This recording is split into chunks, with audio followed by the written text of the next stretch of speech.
चुप रहने की ताकत, the boy who never gave up. एक छोटे से गांव में अर्जुन नाम का एक लड़का रहता था।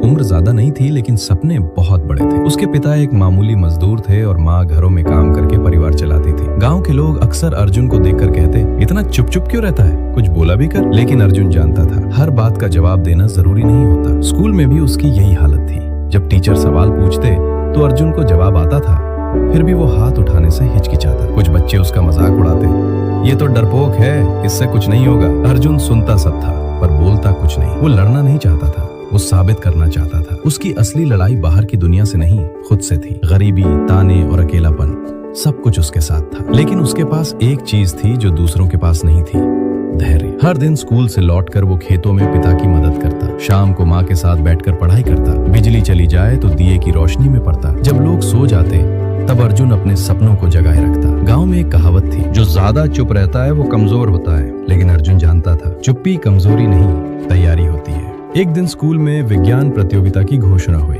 पूरे जिले से बच्चे आने वाले थे। टीचर ने पूछा, कौन भाग लेना चाहता है? कई हाथ उठे।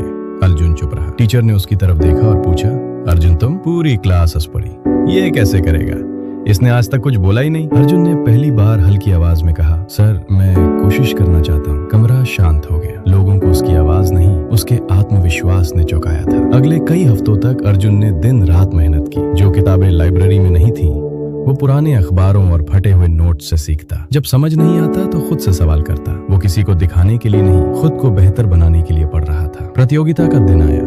बड़े बड़े स्कूलों के बच्चे, महंगे मॉडल, आत्मविश्वास से भरी बातें, और एक तरफ अर्जुन, साधारण कपड़े लेकिन आंखों में अटूट विश्वास। जब अर्जुन की बारी आई तो उसने बिना घबराए अपना प्रोजेक्ट समझाया। ना ज्यादा शब्द, ना दिखावा, सिर्फ सच्ची समझ और मेहनत। जजों ने सवाल पूछे।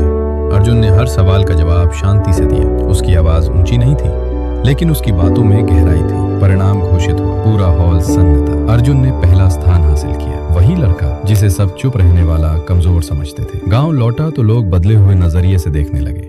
जो कल तक ताने देते थे आज तारीफ कर रहे थे। किसी ने पूछा, इतना सब सहा, कभी जवाब देने का मन नहीं किया? अर्जुन मुस्कुराया और बोला, अगर मैं हर बात का जवाब देता तो शायद आज यहाँ खड़ा नहीं होता। मैंने जवाब शब्दों से नहीं, अपने काम से दिया। उस दिन अर्जुन ने सबको एक बात सिखा दी, चुप रहने का मतलब हार मानना नहीं होता। कभी कभी चुप रहना सबसे मजबूत जवाब होता है। जिंदगी में हर कोई शोर करता है, अपने हक के लिए, अपनी पहचान के लिए। लेकिन जो इंसान चुप रहकर खुद को बेहतर बनाता है वही असली जीत हासिल करता है। अगर आज आपकी भी आवाज कोई नहीं सुन रहा, अगर लोग आपको कम आंक रहे हैं तो परेशान मत होइए, खुद पर काम कीजिए। खामोशी को अपनी ताकत बनाइए, क्योंकि जब आप बोलेंगे तो आपकी सफलता बोलेगी। और याद रखिए, the boy who never gave up वो इसलिए जीता क्योंकि उसने चुप रहकर हार मानने से इनकार